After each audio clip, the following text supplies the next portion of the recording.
Ladies and gentlemen, boys and girls, children of all ages, on behalf of your Denver-based podcast crew, we appreciate you joining us for the Friendly Vibes. It's big time today in Top Shelf Studios. We're coming to you live from TSS Universidad. It's me. It's Big Mike Long. That's right, baby. My goodness, you're wearing the best jacket and best shoe combo in a long time, brother. Ooh, nigga, you do that live? That fucked me up. I looked over, I'm like, wait, this is really coming from him. Here, let's pull this down a little bit. Oh, yeah, a little more. Yeah, we can get it right here. Perfect. I'm tall, but I'm heavy, so I be sinking couches. That couch has been a sinker for a while. It's not just you. What's that mean? I mean, that couch is... I'll put you like this. I took childhood naps on this couch, Mike. This couch has done miles. You know what that means? That means you also jerked off on this couch. Damn it, Mike. Don't tell me this is the first couch you ever jerked off on, bro. No? I've always been a bathroom man, Mike. No wonder your family is always out of toilet paper. Took me a while to learn straight into the toilet, but eventually I got it. Folks, our guest today, a great laugher, a great talker, a great man. He works at the Comedy Underground Sling and Drink, so go check him out if you're looking for someone to serve you a good beverage. Thanks for being here, man. Hey, I'm glad to be here. We already ate our chicken wings, so we're a little out of order. Would you like to give us a quick review for the fans? Those wings are amazing. They were, I told you earlier, seasoned very well, fall off the bone, smoked well.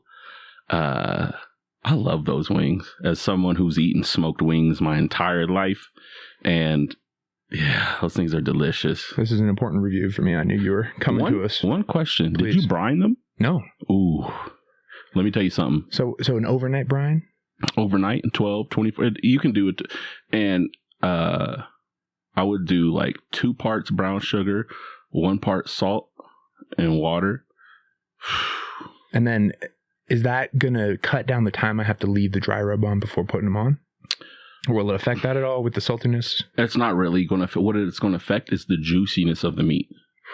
Okay. So as good as your wings are amazing.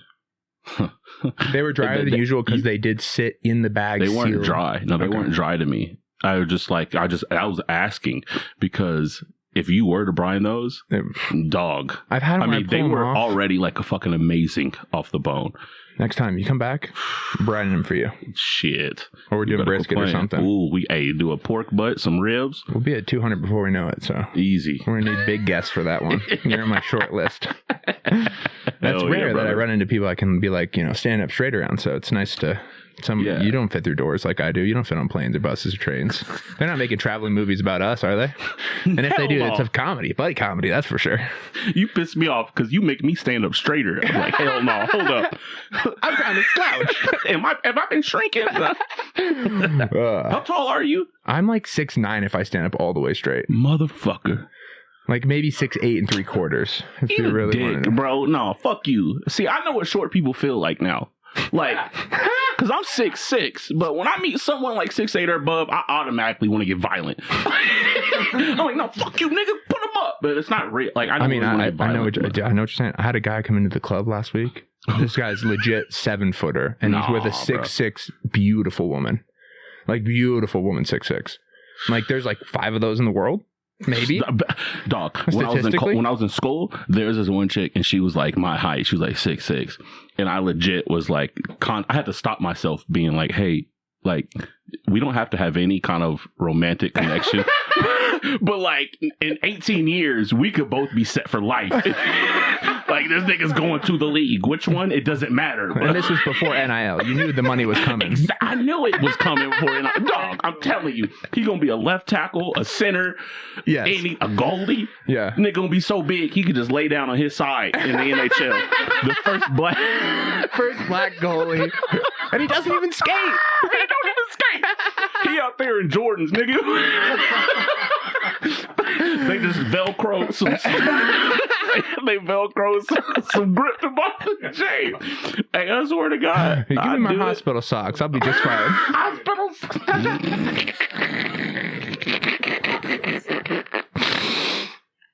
Why do they give you the shittiest clothes at the hospital. You've already slipped enough. Nigga, you're in the hospital. They give you a plastic. They're just like, cover up your dick. I'm like, what about my ass? They're like, well, good luck.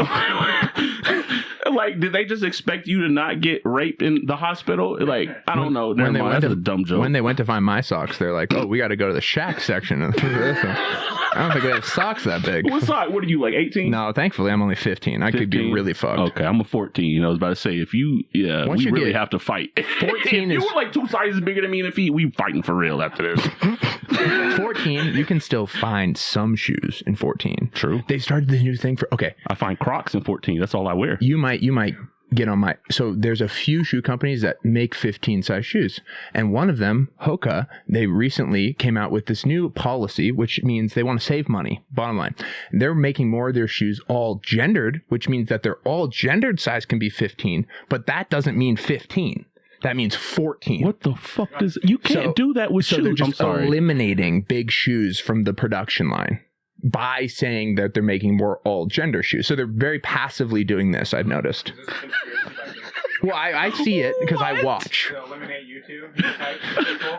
I know our company is built on the comfort and health of feet for people, but I mean, it makes the people that really need foot health, like there's no one, nor should there be a company making shoes for us, Mike. I'm sorry, we don't deserve shoes or clothes or places to live or doors to fit in. We're Sasquatches. We're supposed to be barefoot anyway. Yeah, it doesn't. Yeah, get us in the woods. Matter of fact, if you saw Sasquatch in Boulder or in the mountains in between 2021 and 2023, that was just me naked on mushrooms.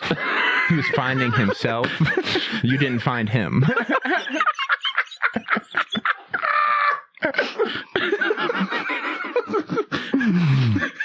Oh, this is fun, man. Hell yeah, dude. That jacket, please. I was telling Chris before, and please don't be offended. You won't be offended by this. I was like, he's a large black man, and I'm like, offended. but he's the anime type of black guy. The fuck is that supposed to mean? I feel like there's a black guy rift, right, between like cool black guys and black guys that are like themselves, and like usually when they're fully themselves, they like nerdy stuff. It seems. Is this like? Am I being too presumptive here, Mike? No, you're right. I just love giving you shit. No, please make it tough on me. I love getting people shit, but like, because you're obviously not being offensive or racist, but to the untrained ear. Oh, it does sound. I mean, I like to toe the line. Yeah, no, I love anime. This is actually from one of my best friends. He gifted this to me for the holidays. Wow. Shut up, my boy Jerry. Did he make that? That is sick. He didn't make this. He does make clothes though. This is a free plug for the homie. Hey, we do ads for people we love here. This motherfucker's helped me out a lot. He has his own business, and he's trying to get it started back up again. It's called Infinite Bit. Okay. He makes heady, like psychedelic clothes. There might be some fans out there that would be into this. I'm telling you. Our production. Reach out to him. If you look him up and he's not selling anything, just complain in his inbox. I love it. Just be like, hey, dog, you make some fucking clothes or send me something because he's a really amazing artist. Where's he out? He's here in Denver. I live with him, dude. Hey, I'm gonna make him come on the podcast. Show his face. Should, man. He's from Philly. Okay, he's a Philly boy. So yeah, I've been ENTLES He's been misspelled Eagles all week. Yeah, just like their mayor. Have you seen Isn't that crazy? The black mayor. I was so offended. I said, "Bitch." Did you see this, Chris? I didn't really say that. The black mayor of Philadelphia, she's like, hosting a hype for the Super Bowl thing. Like, we're a Philadelphia strong, and she tries to do the Eagles chant, and she goes, EGALSE, Eagles. She completely fucked it up. It was so funny. It's 6 letters, and she fucked it up two places. And then you read that the Philadelphia reading, it's like God. They really actually have an education problem in the city of Philadelphia with literacy. I can't say shit though. I'm from Alabama. I can't. I'm like, oh, okay. They still better than us though. We step into a different realm where we just want people to read and learn here. Exactly. Roll Tide, nigga. As long as you can spell Roll Tide by the age of 9, you've passed. You can graduate high school in Alabama. And the only reason kids pass is because they see so much of the signage around that they finally learn to memorize the order. They're like, Z, what's that? I've never seen that on the Roll Tide poster. Z. I mean, I've seen some off-brand, Chinese Roll Tides, but Roll Tide. Okay, let me stop. I'm not going to get canceled. Even though I am sweating like a dog in a Chinese restaurant right now. I've been thinking that my dad is just running the long run game on a dad joke because my name's Sean Connery, and I think he just wants me to go to Japan for business. Sean Connery. Oh, Sean Connery, that famous movie star. You will have sex with me. That's a very long run dad joke. I'm Sean Connery, and you will have sex with me. I'm sorry, one of my best friends used to do that all the time. That's pretty good. And so, yeah. Have I ever heard a black dude try to do Sean Connery? That might be a first for me. I grew up watching James Bond with my dad every Christmas. Do y'all remember this? Oh, yeah. Spike TV used to do. You never ask a black man that question. I'm just kidding. There's two groups of people. Women and black men. Women and black men. That's all it. No, I'm 31. Okay. 31. They're a couple years my elder. Really? How old are you? 27. 27, a couple, so 4 years. It'd be more like several or a few. A couple is 2. All right. I'm just being an asshole. I'm gonna come correct with my terminology. I love That's true. It's true. Ain't no couple. Hey, you know what? It's 2025, Mike. Actually, I'm gonna call you back on this. A couple can be 4 now. I don't know if you've read the rule book. Oh, okay. Shit. Let's go. Hey, Sean's brother, read it might be Cabal 2025, Blast. but I'm still a black man from the South.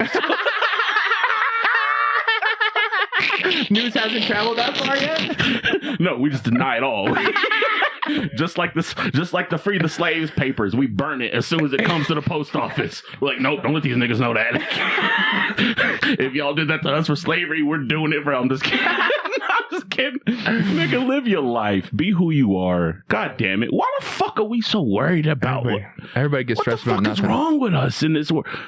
Like, because when I look at these people that have such strong opinions about, sexuality and what other people doing, like, you can just go on their Facebook page or Instagram profile and like, oh yeah, they fucked up. They are like it shouldn't be so easy to tell that those people need help. No, yeah, like, why is your profile nothing but 12 pictures of butterflies? But you hate niggas. Like, you literally said that in a comment. I hate it. Like, what are you doing? Dude, so many. But for real, that's how I feel, man. It's. I think you're right, man. I think I see. I've been grateful to talk to, I think, pretty extreme sides of the, life experience, American experience, political lens, whatever. And it's like, damn, everybody's more like each other than we're giving each other credit for. Yeah. Yes, we are. I mean, that's what I don't like talking politics. Yeah, I told him I was joking with him at the open mic. I invited him to be on the pod. I'm like, we talk politics. He's like, no politics, and I'm like, all right, that's fine. Yeah, I don't. You know what? I just want to go past it because please. I'm. Yeah, I don't. I'm a comedian. Yeah, and so I find. Can I ask this? Yeah, I've been having this discussion with other comics too because I am. Thank you. I'm a comic, not a comedian. I'm Guy Tori told me this. You're not a comedian, so you put like 20 years in the game. I respect that. I think that's fair. Didn't know there was a distinction. It's all like anything else. It's a semantics game. Yeah. I was trying to not call myself a comic at all for a while, and then comics were like, "You need to call yourself a comic," and then it's like, okay, whatever. Yeah. But regardless, my question is, do you think that politics is like necessarily something that like takes away from comedy? Because I, as a person, young person in America that's just seen corruption on both sides and is disillusioned in the process and every side and all the people, I just now find funny in all of it. And so maybe that's just maybe a me thing but like I love joking about politics because it's all so futile to me. Yes. And there's only joking about it for me. Yeah. But I do also appreciate the lens of like, well, why the fuck we even have to talk about this and bring people down that might not share that perspective? No, thank you, because you're 100% right.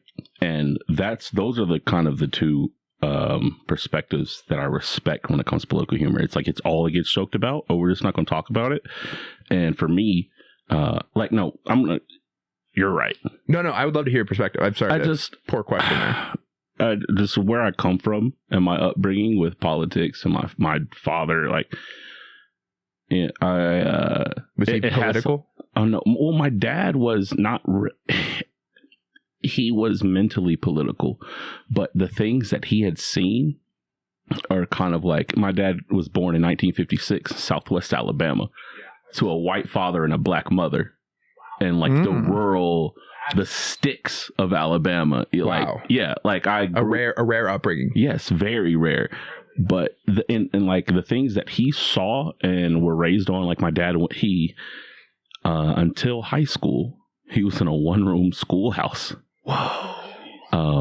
But my grandmother, and this is rest in peace, Grandma Louise, she died of COVID, actually. So if any of y'all COVID fuckers, like I didn't believe it until, she passed. I was like, oh, this is some real shit. But no, Wait,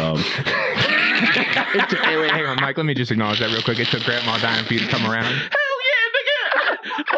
Bro, look, I've been against 9/11 since I was 10. Yeah, I was 8 years old when I watched it live. Dude. I was the only one in my third grade class that watched because I was such a badass little kid. Yeah, dude, this is I had me. to sit right next to my teacher's desk. And so I was like early in the morning, she had her news up. I'm the only one sitting there and I'm watching I'm like, nigga, that's a plane.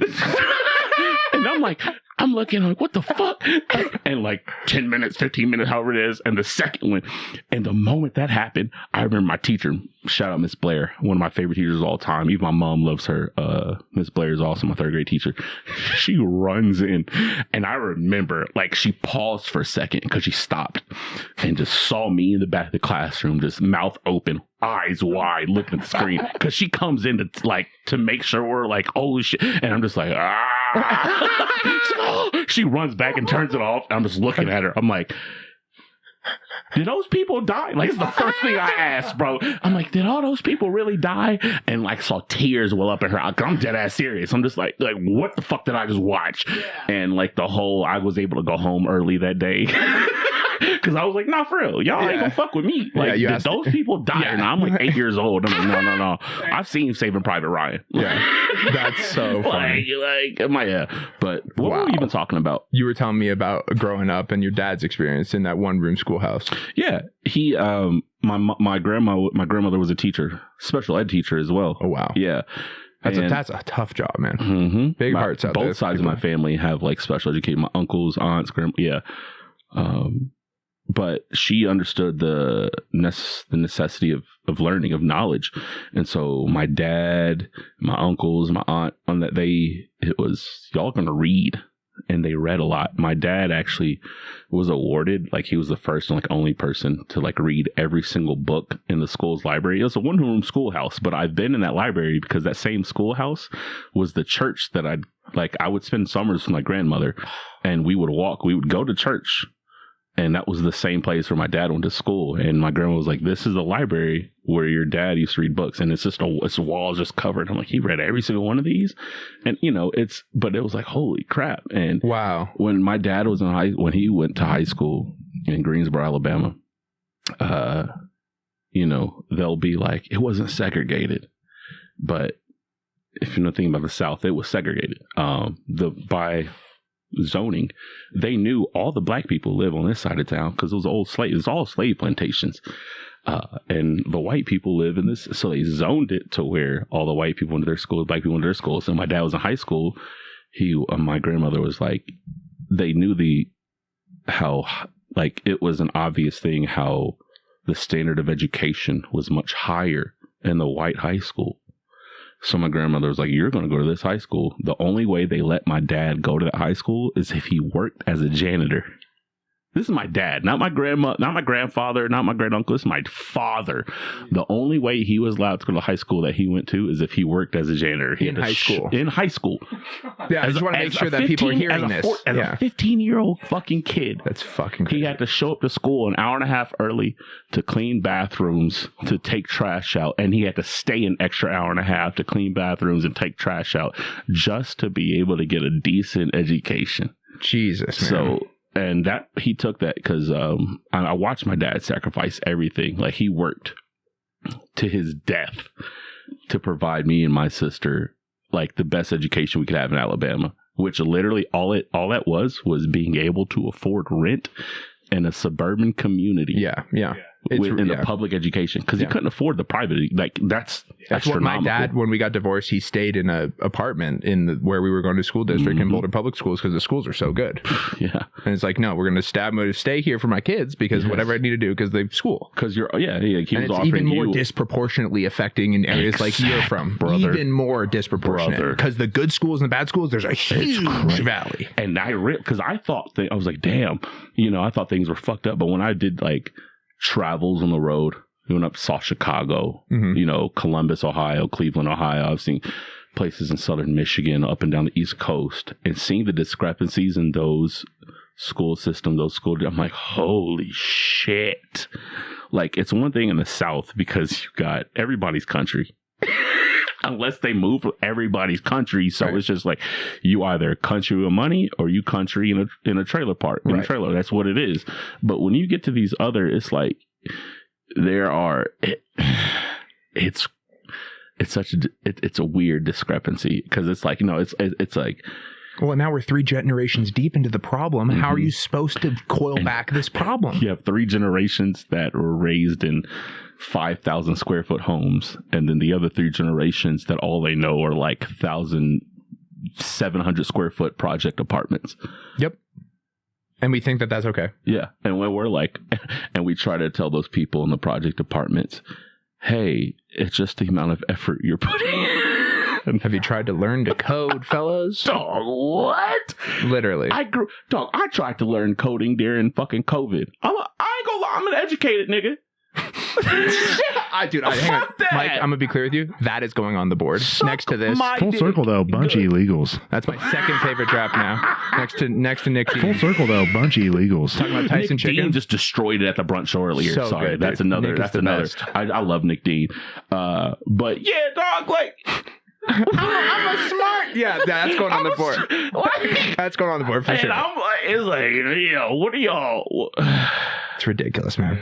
It's really, here's the problem that makes me frustrated is that whichever party in power wants to pretend that they want to actually help fix this problem, they go and talk about how they want to help and then they don't. And they don't get the money to the people that it matters. They don't get the money to the programs in the communities that matter. And it's like, I'm sitting over here on third base of life as a white dude in America, like, hey, how about you stop lying to these people in the dugout just trying to get in the batter's box? Amen. Amen. Well, sorry for it's okay, bro. No, it's good. But like, yeah, like the shit that you're right. And the things that my dad saw, he was smart enough to not have to just tell me, because it's like he knew that it'll stick with me if I just experienced some things and came and asked questions. Like, I remember going to my dad after some things would happen as a child. I'm like, I just got called this. What does that mean? And my dad be like, he'd be like, well, when people don't like you and the way you look, that's a term, And I'm like, oh, okay. And I'd be like, so they're just mean? They don't like people? And he'd be like, I can't answer that for you. That's for them to answer. We don't know why they act like that. Oh, we just know they do. Man. My dad, my Big Mike, he was the original Big Mike. Okay. Like, his name was Mike. I'm named, like, he named me. He was the real Big Mike. And everything I act the way I do, and because of him, like, I've seen him. I saw my dad, rest in peace. I saw him like just handle situations without ever saying a word. Wow. Multiple times, because that's who he was. That speak softly, carry a big stick. He was the epitome of that. My dad would walk into a room. He wasn't the tallest. I'm tall. I was, my dad, he was a big dude. I ain't gonna lie. Like, he was 300 pounds, but he was only like 5'10". But he walked into a room and he'd have a smile. And my dad always smiled. My dad was in the Army for almost two decades. And they called him Smiley. I love that. Because he just never stopped smiling.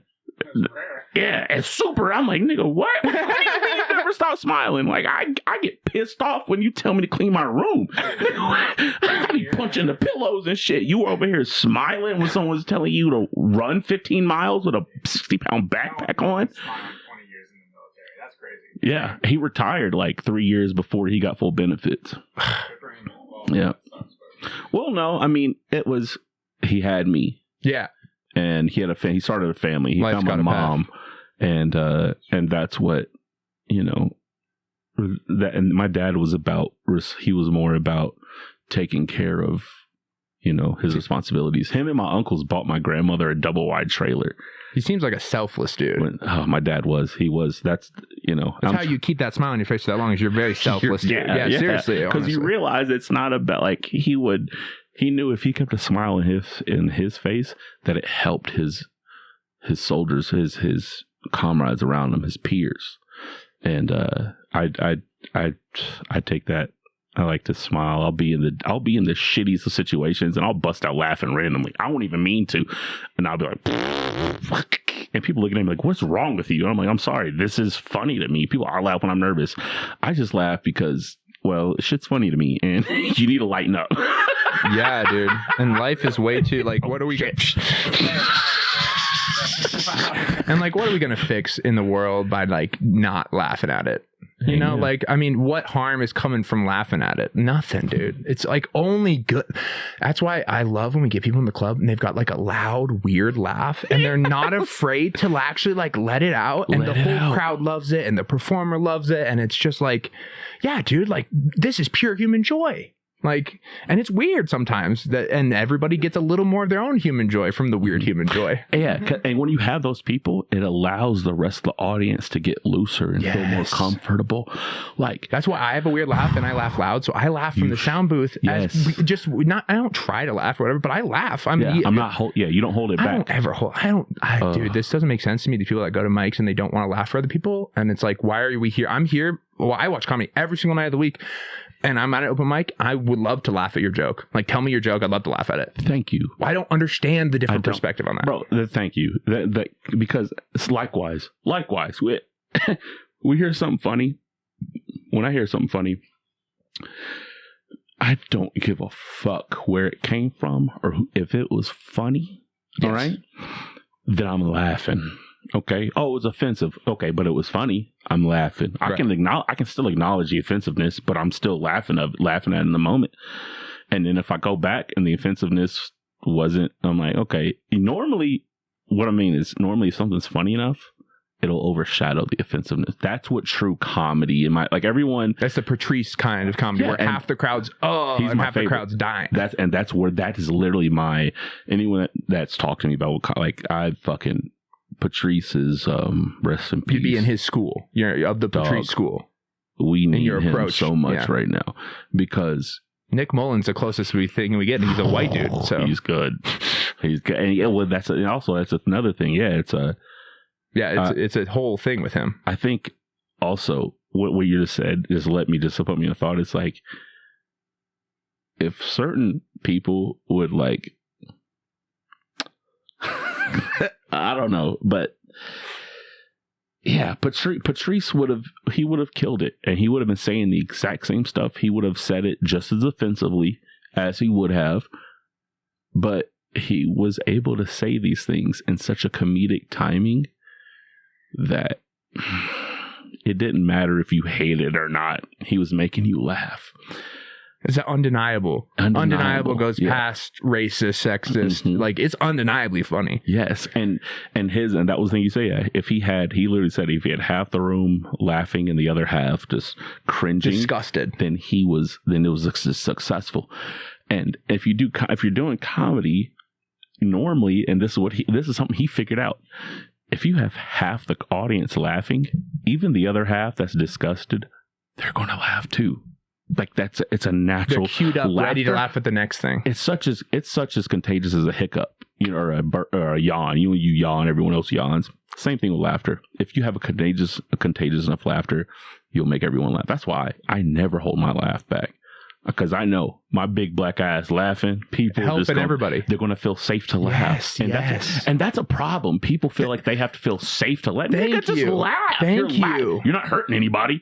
True. Well, and that's the other thing. Oh, you just heard a comedian say retard? You can bleep that out if you want. No. Okay, but it was funny, and you laughed, and there's a nigga with Down syndrome 2 rows away from you, and he's crying. Laughing. Fucking laugh. Yeah. Well, that was the thing. Okay, so I was a door guy. My first fucking laugh, bro. You don't alienate this motherfucker by not laughing because you feel offended. Anyway, so my like. I watched stand-up for 10 years on the TV and thought I understood, and I'm in college now in Cedar Rapids, Iowa. And I get a door guy job at Penguins, a club in town. Okay. And I am instantly blown apart, like, oh, I don't know anything about this. And something that illustrated it to me was like, oh, there's this dynamic in the room where these white people are going to look around to see if there's black people laughing at the joke to know it's okay for them to laugh too. And it's like, okay, that's weird and not okay and racist too. That's racist what you're doing. Just laugh or don't laugh. Yes. Dog, as being like, I know you're way better to speak to this than I am. No, you're 100% right. I'm just adding on to your correct point because as someone who finds myself, I'm heavy in the Denver comedy scene. The amount of rooms I find myself on a night-to-night basis where I'm the only colored person, I'm the only black person, I'm the only mother, there are jokes I literally time and time again hear a comedian say something like a black joke, right? And it's fucking hilarious. And I'm laughing my ass off. And then after 2 seconds of laughter, no one else was laughing until they heard me laugh. No, I'd sit there and it'd be quiet. And then I'd be like, and then everybody would kind of turn around and be like, okay, it is him. And then they start laughing. And I'm like, what the fuck is wrong with y'all? Like, just laugh. Don't wait for me to laugh. And I do it. Now, I kind of use that as a weapon now. If you're a comic and I love you and you make a black joke, I'm gonna laugh my ass off, even if it's not funny. Just to help buy you the credibility. Just to fucking And that's nice if it's not funny, then you need to learn on your own without me in the room. But if I don't like you, there's no comics in the scene that I don't like. By the way, you don't seem like a guy that holds grudges in your heart. I don't. You don't have time for that. I don't have time. I really don't. It's like there's so much other shit in my life that oh, you said this or you whatever. That's your problem. But sometimes I have and somebody will say something and I'll just be quiet in the back of the room looking around and you'll see people snickering trying to laugh and I'm like, what's wrong? And it's they will feel uncomfortable if the black man's not laughing at a black joke. What's funny? Okay, it's great. I'm just you're Mike, not saying the hard R. Here's what I learned. It's a symptom of actually not engaging with people of different backgrounds and cultures. Here's why I know this to be true. I grew up in a bubble of Boulder County, Colorado. And all my graduating class went away to see Boulder. And I went to Cedar Rapids, Iowa. And we happened to get big groups of people from St. Louis and Chicago. Large groups of African-American people that I engaged and hung out with.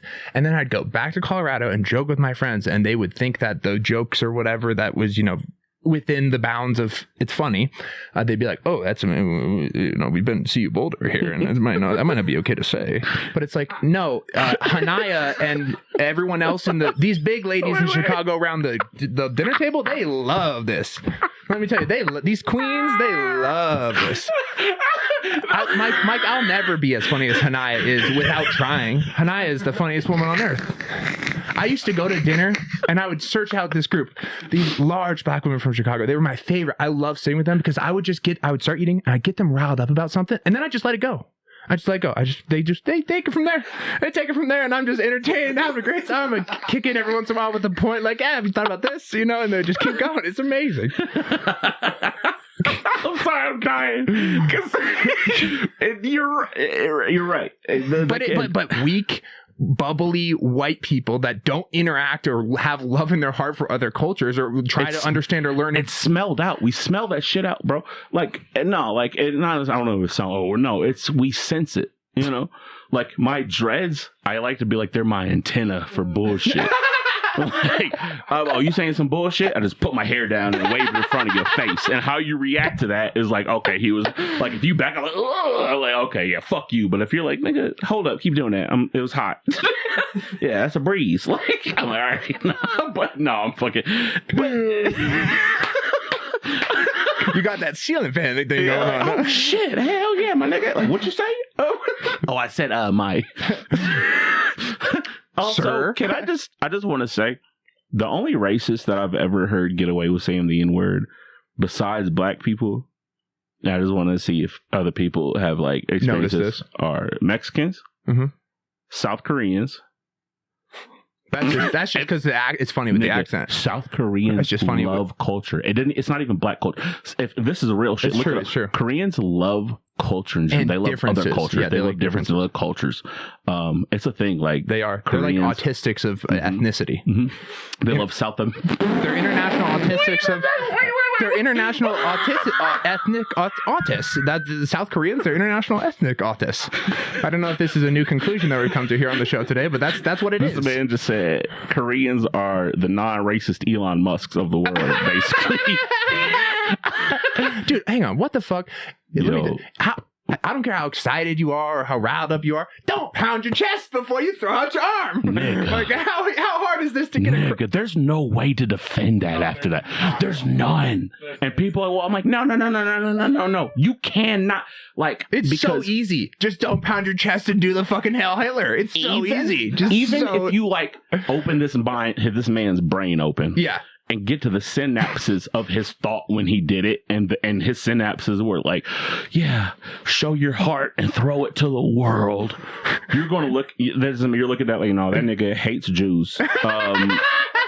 He wants all niggers to die, and it's like there's no defending there's this. no defending it. Like there's none. Like he wants the cross on his chest, the fucking the iron cross that they had. Like I don't know. There's just no way defending it. You know what? This has been quite enough. I've worn you out of politics, and your drink is empty, sir. So we're gonna take a brief pause. We're gonna fill up our beverages. We're gonna come back with the after hours portion of the show. Can I sing a song to get us out? Oh no, you're gonna like this way better. I'm gonna kick us to break with our signature station identification. No, I know this one.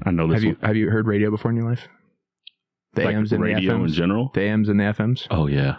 Well, we're kicking a break with our signature station identification. You're listening to 91.1. Oh shit, was that another plane? We'll be right back.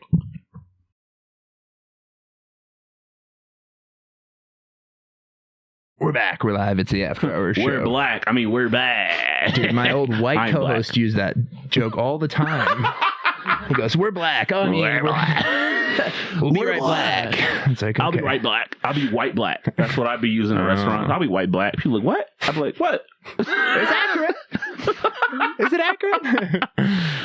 Just confusing people. Do you say accurate or accurate? Accurate. I also don't ask questions. I ask them. Oh, okay. But you don't have a lot of black friends. Mike, here's how black I am. Let me get into Weenie Huts Jr. here. Weenie Hut Jr. Blackie Hut Juniors. I'm good. I'm black enough to get into Blackie Hut Juniors. Sorry, I'll tell you why. During the Super Bowl halftime show, we were watching with my sister. She was here.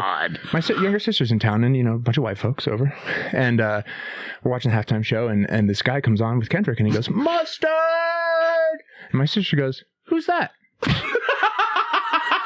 I go, "Well, Carmen, that's DJ Mustard." I know black folks come out in their songs and go, "Hey folks, I'm DJ Mustard," but he kind of alluded to it with the whole Mustard. And I'm telling this to my barber getting a cut the other day. I'm like, she doesn't know DJ Mustard. He goes, I'd be like, it'd be easier on her if there was a DJ Ketchup. And he goes, my black barber, because I like to get a good haircut. He goes, his name's Sean, large black man. He goes, there is a DJ Ketchup. And he tells me this 10-minute story about this upstate New York DJ Ketchup. And I got to thinking, Mike, how upset would you be if you're a condiment-based rapper, a DJ, and DJ Mustard's the first one to blow up? Imagine how DJ Relish feels. Oh my God. His tag is literally relish in the moment. Like, nigga, how do you forget that? That's his whole tag, and we've never heard it. There's definitely a DJ called DJ Relish. Yeah, for sure. DJ Sweet Dill. Relish in the moment. And we've never heard a track of his, I promise. I'm telling you.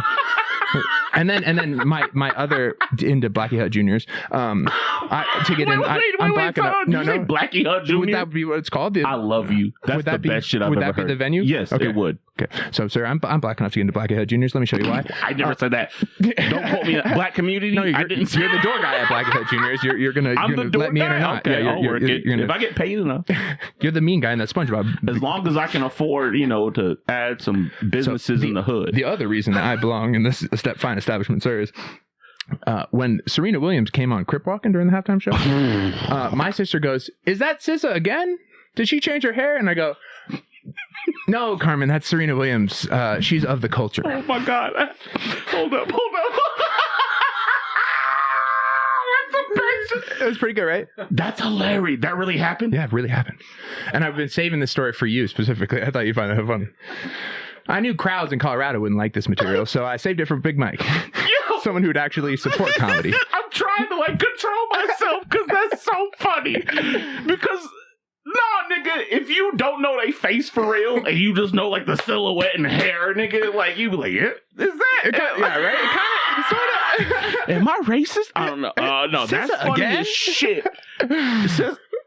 No, that's She Serena. just sang that song. And you know the funny part is I knew those legs right away because I've loved legs on a woman from a young age, and she's got the best legs in the world on a woman. Serena Williams? Are you kidding me? They don't get better legs than that. No, we nigga, what? You know why you pick legs over butt, folks? I'll give you a tip, men out there, if you're listening. You don't want to be a butt man. You don't want to be an ass guy. You don't want to be a tits dude. You want to be about legs because legs suggest more. If you got nice legs, there's other things that are nice. You're right. Derivative. You're things. right. You get a nice booty with the nice I feel legs. it does. But I can't have Serena's not the best legs? nigga. I'm not holding calves when I'm block. Back shots don't come from calves. I mean, shit, All right, bro. this is purely for the joke. He's just it's a joke. my calves when he fucks me from behind. What a perv. I'll grab your skinny ass ankle. Listen, you got no upper lip. We don't want to hear from you. My mom, growing up, I was in high school, Mike, when she said this to me. She goes, you know, Sean, you have black lips. And I don't know where you got them from. I go, Mom, you can't say that. But thank you. No comment. None. That's fucking hilarious. I don't know. I don't know if you have. I don't look at people's lips. Mike? No, this is 2025. If I make any comment on your lips, even if it's just you could at least say, it don't matter. It don't matter. Hey, I could be like, you know. How about this? Do you see these lips hitting their chest and then saluting to the crowd? I see those They're lips. just lips. They're not doing the Nazi thing. Needing a little chapstick. Amen. Ashy motherfucking lips. I need the same, so I'm just talking about myself as well. It's not don't be offended. It's good, man. No, I just start breaking down. Like, my lips, my one quality I had. It was my one thing my mom liked about me. That's just good comedy, folks. Come on. I'm trying to have fun today. Too much fun. Dude, so how long have you been doing stand-up? You seem like you've been doing it your whole life. That's just like indirectly. I mean, that might be like the lineage. Like, I come from teachers and preachers and farmers. I don't know, maybe just because my lineage has just had to just kind of talk to people forever. But no, I mean, I've literally, it's a thing that I say is like, I've, been a comic for just a couple of years, but I've been telling jokes my whole life. Because that's literally, I've always tried to make humor out of even like the worst. I've tried to tell jokes. I've seen my family, crack jokes at times. Was like, are we really laughing at this right now? And I come from very Christian, very saved people, but the humor, like, that was the one. Like, my parents wouldn't let me. There was a lot of music I wasn't allowed to listen to, and I had to sneak to listen to it. But comedy was one of those things. I could sit there and watch hours of Cat Williams. For real, like, he was one of, like, Cat Williams influenced me so heavy. Like, I could watch a lot of Dave Chappelle because they saw me laughing, and my dad, because he knew, like, he kind of just had a knowledge of the world and comedy. My mom might get, worked up about somebody I'm watching, and he'd be like, no, he's just watching comedy. He laughing. He's okay. And I never thought I was going to be a comic then. For me, it was just laughing. I was just, watching things I knew I shouldn't have been watching. And learning about the world. But learning about the world, yeah.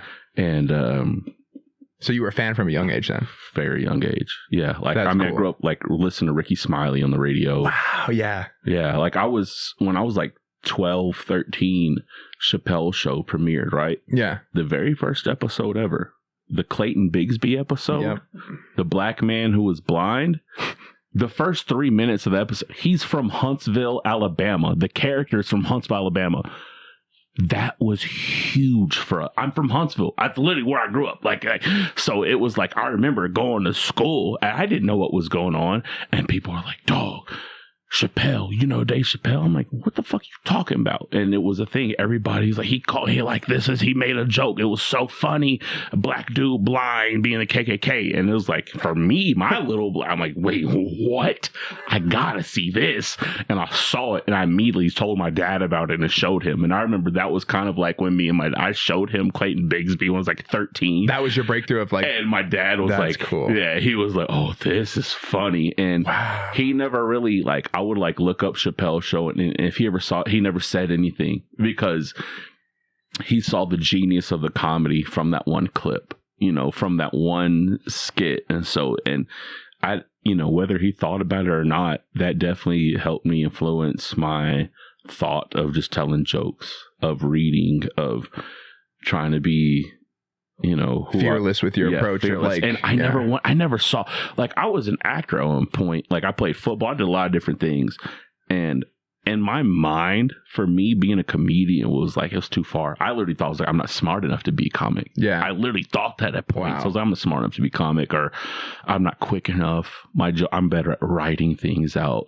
And then I realize, as I'm like, oh shit, no, that's exactly what the fuck that I was kind of training myself, or I was learning to do, was being a fucking comedian and making people laugh and saying shit that I know makes no sense, but knowing how to make it funny when I say it. That's a lot of comedy. A lot of the jokes we hear that we laugh at, most of them are jokes that don't make fucking, it's just somebody is saying some dumbass shit, but the way they say it, and the timing. Well, Patrick Richardson told me a while back. It was good. I love Patrick. Shout out Patrick Piss. The Piss man. I apologize to him. I'm sorry. Keep going. No. The Piss man. He's the man. He told me a while back. He goes, I think you're getting hung up because comedy is not meant to be right. It's never right.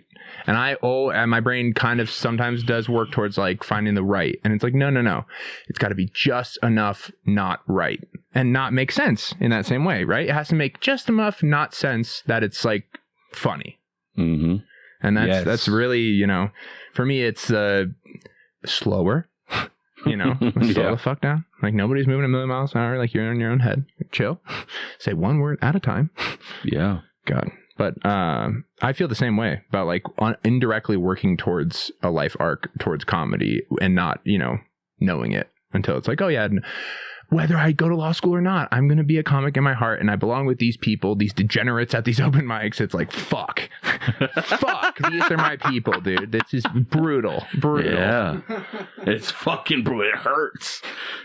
But I don't know. I love, I'd much rather give my life to this than become rich, making people worse off, which is what I could totally use my brain for, which I'm not gonna. So fuck that. Yeah. Yeah. But it's I think we're on the front edge. We've been blessed, man. 25. I think we're at the front edge of a golden era. We've been blessed with an opportunity because I believe you're right. It's literally, I personally feel, the next, we're either in the best time that's about to happen, or the end of what were the best. I don't see too much of it in being in between, because there's nobody that, if you look at the majority of people of, just Americans, Western society, everyone is one or the other. They're you're either this way or you're this way. And if you're not one of these ways, then you're fuck off. And it's no one's looking at it from an actual non-biased standpoint and being both of your viewpoints are completely incorrect. Both of you aren't in a box and you think you are. Thank you. That's the thing.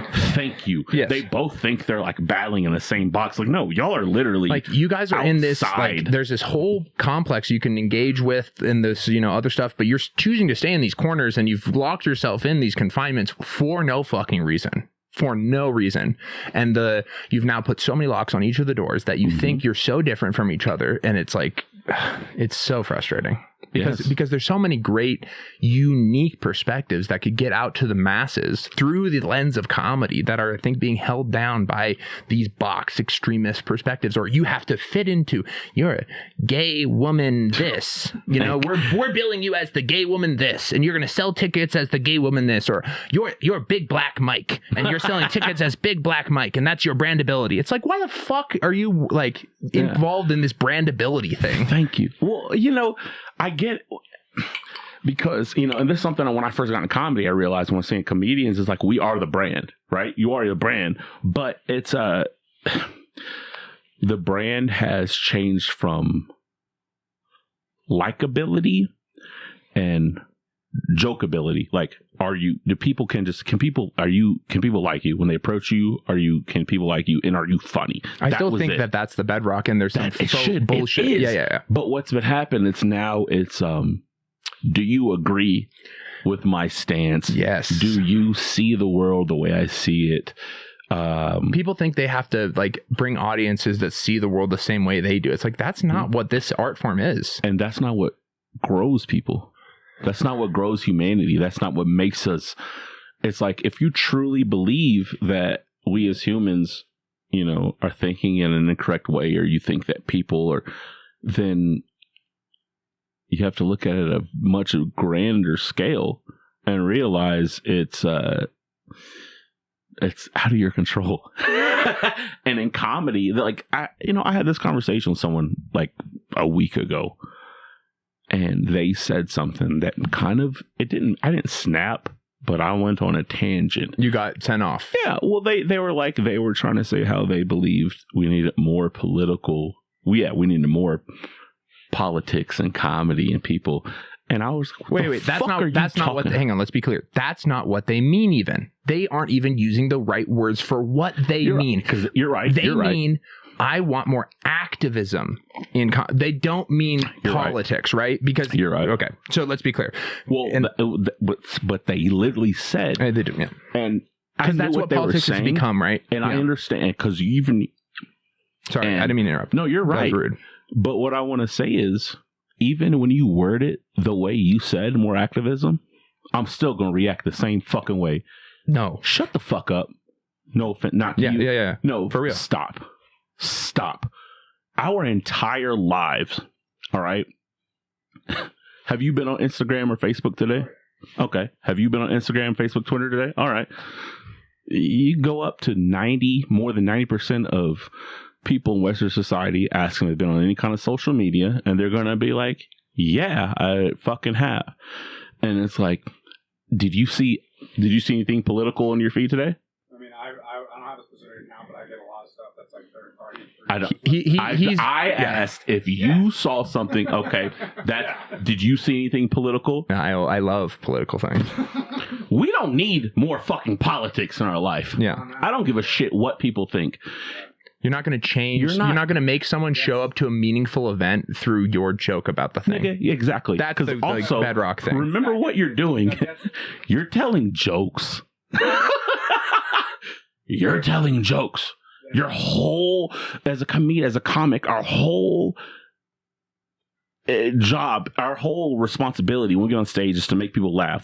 I will say, who gives a fuck about how these people, like, just make them laugh. Let me be objective and challenge, because that's supposed to be my job. Please do. I know. I think you're 100% right, but I also think there's room within a headliner set. I'm being very careful with my words here. Within a headlining set, there is room to not just be funny, but also to make people think a little bit. And that is not at the, I'm not going to be funny and you're only going to think. It's both. That's what it is. So you're right. No, you're right. You're going to, because I agree with that. Go off. Keep going. No, because like anyone that's seen if you've seen any of my jokes, like that's kind of a lot of part. I want people, specifically a lot of white people, because of who I am, to think about certain things, right? But I do my best, and we can do that without bringing, without dividing the fucking room, without sitting there and, or if you do divide, it's for the purpose to come together.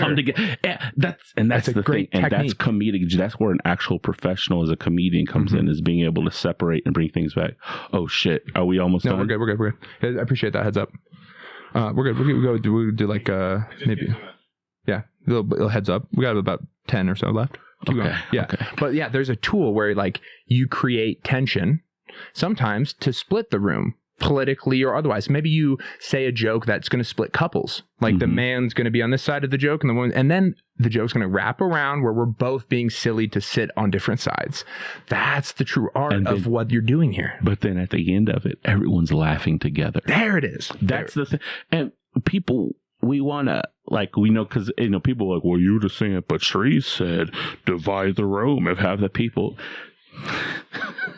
And that's where the difference of being a comedian, seeing, like, yeah, in the middle of the joke, or if you say something and half the room is divided, half is laughing, then you're on the right track. And if you can, and you're not done, and you're not done, because you know the 3 minutes after that, the end of the joke brings everyone back together, and everyone's laughing at the same thing. And that's what separates the comic from the comedian. The professional working touring comedian is that they know when they're done versus when they're not done. And a lot of, you know, me included, like, we're not done because we're thinking that what we're laying out is the thing. It's not. It's just the beginning of the separating device to bring everybody back together. Amen. So, yeah. Fuck, dude. You have to come back on. I want to. We did a little Patreon. I'll make sure that I get that out there for you folks. Yeah, we was eating. Making it as cheap as possible. I think there's like $2, $1, whatever. Just all the money that you give to us, I promise it just goes back to feed lovely guests like Mike. So if you want to check out more of his hilarity, please I'm check big that as out. hell, so y'all gotta, you know, donate a lot. He's taking home the leftovers. I am. I told him. I said I'd pay him for them. Not happening. Not paying for shit, dude. He tried to wrestle me. I just kicked him in the knee. I know how much that hurts. He knows the white people weak knees. Bro, before we leave, I'm asking you questions. Do you have knee problems as a tall man? I got a double spinal fusion at age 25. I don't want to hear that. Nigga, I thought I was going to up you. Fuck you, nigga. I had a double spinal fusion. Okay, well. No, but I do. My knee surgery and blowing out my knee twice means nothing to that. No, it does. Yeah, I blew my knee out twice. I had surgery. I have a knee rebuilt. I have both knees? Both knees. Well, no. So this one was rebuilt. Okay. I have arthritis in both of them. The left one was the reason I started going to the doctor when I was 12. I started growing. I was already a heavy motherfucker, but then I started growing, and I was like, my knees hurt like a motherfucker. The left one is killing me. And parents like, what? I'm like, this shit hurts. I started playing football with the doctor. He was like, oh yeah, you got Osgood-Schlatter and tendonitis. I said, nigga, what is that? Both? Like, there's not one that covers the other? No, they're two different. You got them both. I was like, all right, it's HIV and AIDS. Yeah.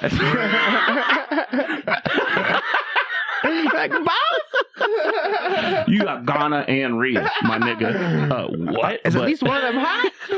Is at least one of them hot? Is Rhea hot? Okay. That's funny as shit. You do something with that. That's fine. There's something there. Do something with that. There's something there. I mean, I will if you want me to. Please do. There's something with that. Is Rhea hot at least? You know, like getting the diagnosis. That's funny as shit.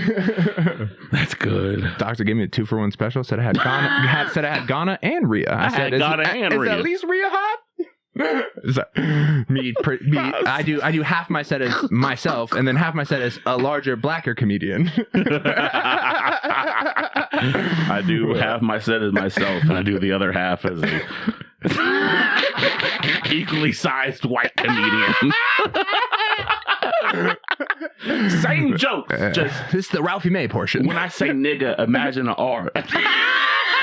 Don't do that. Don't do that. Don't do that. I'm stupid. Don't even imagine that. Don't even think about it. Dog, this is the most fun I've had in so long. Thanks for being here. No, I'm so serious. I wish I didn't have a hard out for work and we could do this all day long. Please come back. It's all good, bro. Let's make it happen. I'm so glad. I apologize for getting here late. We would have more to this episode, folks, but we just he's working hard at the Denver Comedy Underground. Go support them. Denver Comedy Underground. We have shows every Friday, Saturday. Every Sunday is a brunch show starting at 11:30. We'll be doing a open mic. Yo, to all the comics out there in Denver, starting, I believe it's February 26th at the Denver Comedy Underground. If you are like, I don't know where that's at, it's too far. It's literally like 2.5 blocks from Wide Right. If you ever did comedy in Denver in the past 5 years, it's in the central business. You know district, where that's folks. at. Lodo. It's literally 2.5 blocks. Also, if you were at Wide Right in the past year, then you saw me. And so I'm telling you, yeah, come to the fucking Denver Comedy Underground. It's on the same building as Woods Boss Brewing on that corner. When is the open mic? Did I miss that? That's where you're getting to. Thank you. Every Wednesday, and I believe it'll be starting at 7:30. Okay. Or 7 o'clock. And it's going to be a bucket. I don't even know if I'm supposed to be saying this. I'm just saying that the information that I know for a couple weeks. None of this is information. Okay, well, cool. Yeah, this definitely is confirmed. This is confirmed. It's going to be a bucket mic, and it's going to be like a rounds. So we're going to have like 4 to 5 booked comedians, right, to perform every 5 bucket spots. So we'll start off with the host. That's pick fun. 5 bucket spots. They'll go 5 up. minutes or what kind of? I think it's going to be 4 minute, 3 to 4 minute bucket spots. Then the feature spots will get 7 minutes. So it'll be like feature spot, 5 bucket spots, feature spot, 5 bucket spots. And we're going to do 30 spots a night. Okay. 30 bucket spots a night. And it's going to be one of the, it's going to be the spot. Yeah. It's going to be the spot. Wednesdays. Everyone's been trying to replace Wide Right. I know Joe Willie's is on Wednesdays. Joe Willie's is fire. Joe Willie's shout early out and then Pallet City Comedy. My nigga Garrett, I'll do it. I shout everybody. I don't give a fuck. They're the homies. If you're like Garrett, the shit he does, I took my man out to the Nuggets game this week. That's what I'm telling you. That's what I'm saying. I don't give a fuck what niggas got to say about motherfuckers, bro. If you're like actually putting doing effort to help multiple people, yeah, bro, then you're doing it. Real ones know real ones. Yeah. And for sure. It's like you said earlier, you sniff it out. You sniff it out. You sniff out authenticity. It's real easy to find. Exactly. Thank you. Where can the people check you? Hang on, really quick. Have you heard of this country, England? Oh, those are niggas with the peas and mash. I'm putting that on the board too, so that I can follow up. Have you heard of England? And then I'll press the button, and then you'll say that for me, since I can't say that. Those are niggas with the peas and mash, right? Yeah, those ones that we broke away from because of a 2% T tax. We got all. Remember, folks, we got upset about 2% back in the day. Just look at your tax statements. Is it not safe to say we teabagged those motherfuckers? We did, in the definitely. Revolution? Teabag the fuck. Okay. That's Every right. British nigga you know in your life, just teabag them. Yeah, they can't say anything. They need to have legally. They can't say anything. They should do a Call of Duty Revolutionary War. Really, truly, dude, that would be fire, nigga. Right? Thank you. Imagine the anticipation. You sitting there as you spending 30 minutes loading your musket behind your Xbox. You just sitting there controlling your lap and niggas on screen.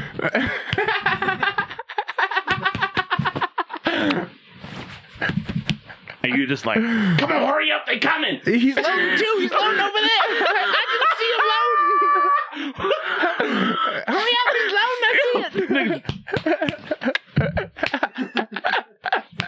see it. Dude, you're carrying bags of fucking sand around, explosive sand. And you just hold the controller like this. Not pressing shit, just waiting on a load. For real. They need a GTA Revolutionary War. The British are coming. The British are coming, nigga. It's CJ from San Andreas and a lowrider just driving past all Boston. Okay, I'm sorry. That's so good. That's funny. Well, England, they got this little thing over there they call knighting. Here at Top Shelf Studios, I'm doing the hiding. After a long form conversation, all my life I've heard from people. They say, "How's the weather up there?" They ask me, "Can I get a couple inches?" I hate those people. What I've come to learn now that I've got this prefrontal lobe, full brain and whatnot, thinking capacity at 100. 100. Now that I got your black ass. Now that why you say that? Now that I got this, you never said that in a podcast before. Come on, I'm trying to be funny. Sorry, my bad. This is when I need that supportive laugh. This I need a supportive laugh. Okay. Okay. So I'm giving people. I've learned that we're just driving around vehicles. I'm waking up in this tall vehicle, and I just so happen to be like commenting all the time because I'm just in this tall vehicle. And I've come to learn, walking through life, prefrontal lobe, that we're all judging each other on these vehicles, these meat suits that we're driving, we're born in, whatever. It's like, damn, this is kind of sad. So after a long form conversation, I'm pleased to give you a heart height. How tall do you stand physically? 6'6". No. You're not gonna measure this on the podcast. I refuse. That'd be so good. Big Mike. You should Long. literally do that, but I not heart after height this thee. podcast. Because if I come out to 6'5", I'm fighting everybody in this motherfucker. Mike. It'll be the last one. I'm destroying lights. Big Mike Long. Y'all gonna be like, you know what? Before the last episode, we love black people. I'm so stupid. Okay. I heart height. Just sit there. Just sit there and be quiet. Just do your best. How was that not racist? Do your best. Do your best white man in a movie theater impression and sit there and be quiet. Yeah, they're loud. You're right. Keep it down there. Exactly. Big Mike Long. I heart height thee 7 foot. Someone that definitely Captain belongs America's in the never been this 7-footer dark. club. Dude, you got a large heart. You got a great vibes that you bring into the world. I really feel thankful that you gave me some of your time today. Please come back. I would love to let's do some booms. Let's have a 5-hour conversation. Whatever. Dude, you're a great hang. Thanks for being here. I'm so glad that I was able to be here today. I'm like very happy. Truly, this has been the most fun I've had in a long time. Likewise. I'm so happy. I mean, I literally, came straight out of work from here and was like, I don't give a fuck. I'm leaving. Like, y'all can eat a dick. I know how busy it is. No, I made sure that the homie was cool when I left. But no, this is so much more. I had no idea what I was getting myself into. I knew I did. I've seen the episode. Like I knew what I was, but this was just way more fun than I anticipated, and this was awesome. Thank you for having me. Where can the people check you out? Follow you? Find you do comedy? I'm on Instagram. Black_Hagrid. What's this now? Black Hagrid. That's a great at. Yeah. J.K. Rowling owes me royalties. It's fucked up. I'm like Mike Long on Facebook. I've had a couple, just Big Mike just Big Mike, but Black Haggard on Instagram. I gotta catch up on my social medias. I'm old school. We're fighting the grind with the pod, trying to do clips and stuff, and it's like we don't like the clips because it's against kind of the reason we do the thing. Yeah, but it's like you got to do the clips because that's what the thing is now. It's the business model. Yeah. It's kind of like so it's like it's tough. Yeah. Respect and stay true to who y'all are though, because in the long run, that's what really stands. I appreciate that. Genuine, like being genuine and doing what the fuck you want to do is what actually stands in the long run. And that's in any art form. And I hold that, whether it's visual art, physical, music, which is like for me a big thing. Like even comedy. Do the shit that you find entertaining. Do the shit that you sounds melodic. Do the things that you feel are funny, and learn from that.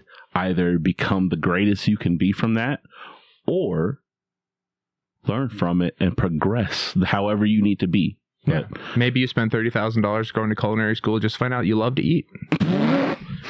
Folks, thanks for being here today. Thanks for being here. That is truth. Check out the Patreon if you want to know more about Behind That Joke.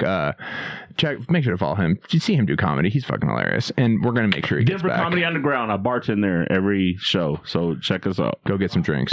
Thanks for listening. Don't forget to like and subscribe. Fuck off and be well. Eat a dick.